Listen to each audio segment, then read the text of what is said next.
नमस्कार, primes TV देख रहे हैं आप। आपके साथ मैं हूं पूनम। चलिए रुक करते हैं खबरों का।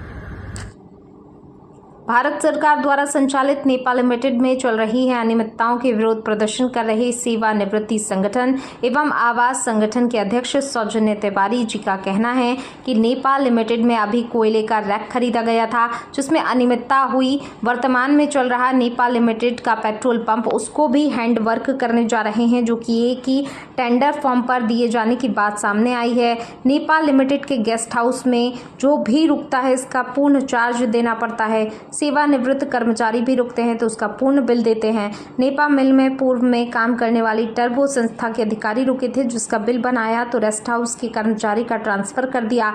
वर्तमान सीएमडी का ट्रांसफर हो चुका है। सेवानिवृत्त कर्मचारियों का कहना है आपका ट्रांसफर हो गया है तो किसी सीनियर अधिकारियों को अपना चार्ज दें, सीनियर अधिकारी अपना कार्य कर सकें, क्योंकि नए सीएमडी की नियुक्ति हो चुकी है। किन मुद्दों को लेकर के आप यहाँ पे एकत्रित हुए? नेपाल लिमिटेड में जो अनियमितताएं हो रही है, उन अनियमितताओं को सुधार करने के लिए या उस अनियमितताओं को किस तरह से ठीक किया जाए, इसलिए हम लोग सब यहाँ इकट्ठे हुए हैं।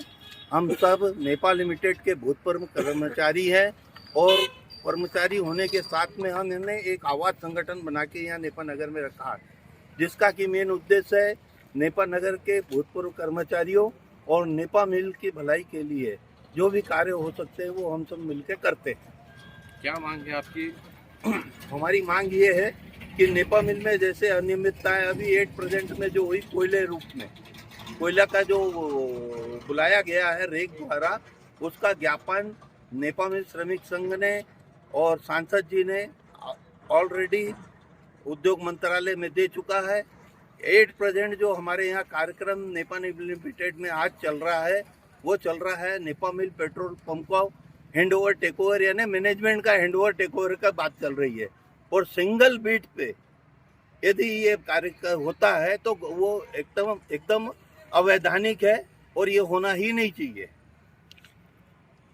क्या चाहेंगे आप प्रशासन से? वो विधिवत, हम शासन से ये चाहते हैं कि वो विधिवत हो, विधिवत कार्य हो, उसके बाद जो भी होगा जिस तरह से होगा देखी जाएगी।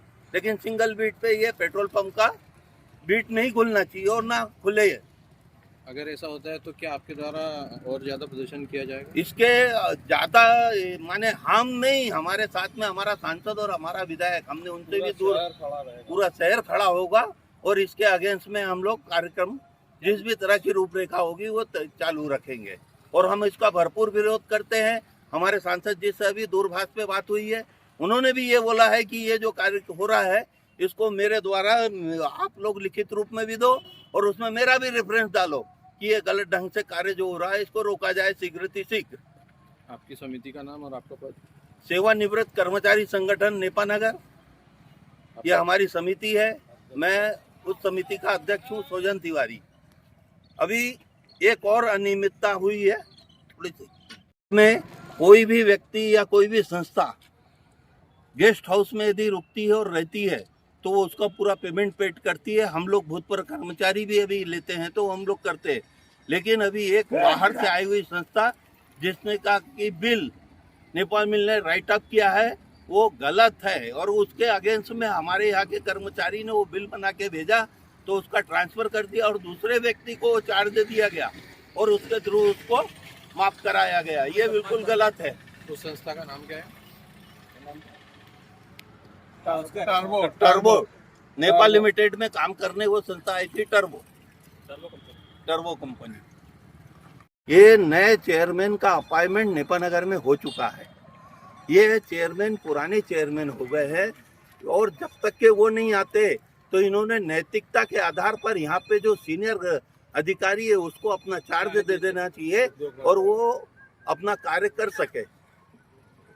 अरे सौरभ देव साहब रिटायर हुए या उन्होंने रिजाइन देके गए, उसके बाद राकेश चौहानी जी को भारत सरकार के द्वारा नेपाल लिमिटेड का चेयरमैन टेम्परेरी चार्ज में, उनका कहना है कि मेरे को टेम्परेरी चार्ज दिया है। हम आवास संगठन के तरफ से हमारे मजदूरों का लिए हमने जो पूर्व चेयरमैन थे सौरभ देव जी, उनके साथ बैठ के पूरी मैनेजमेंट के लोग थे और जो मकान आवास जो जर्जर अवस्था में जीरो वैल्यू वाले वो हमारे वर्करों को देने के लिए समझौता किया था।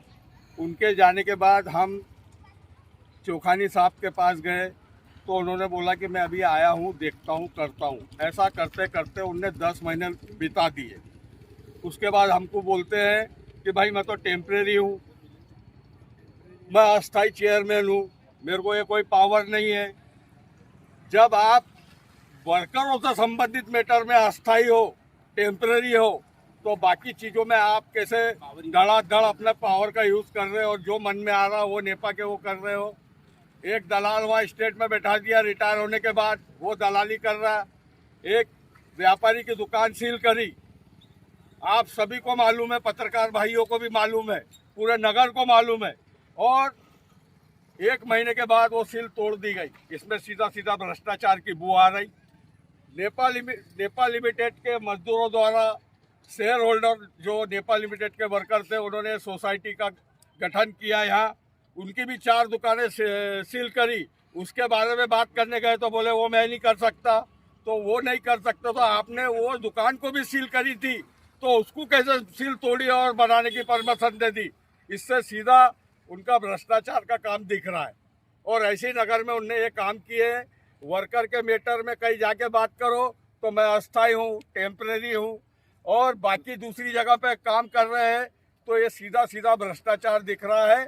और मेरा तो भारत सरकार से निवेदन है कि इनको इमीडिएट बुलाए और यहाँ जो अभी वरिष्ठ अधिकारी है उनके चार्ज में मिल को दिया जाए। तो पता नहीं है नेपा मिल को क्या कर देंगे। 8-10 दिन बहुत लंबा टाइम होता है इनके लिए। आपका पद और नाम? मैं नेपा नगर सेवानिवृत्त आवास संगठन में सचिव पद पर हूँ। नाम? राजाराम पटेल मेरा नाम है।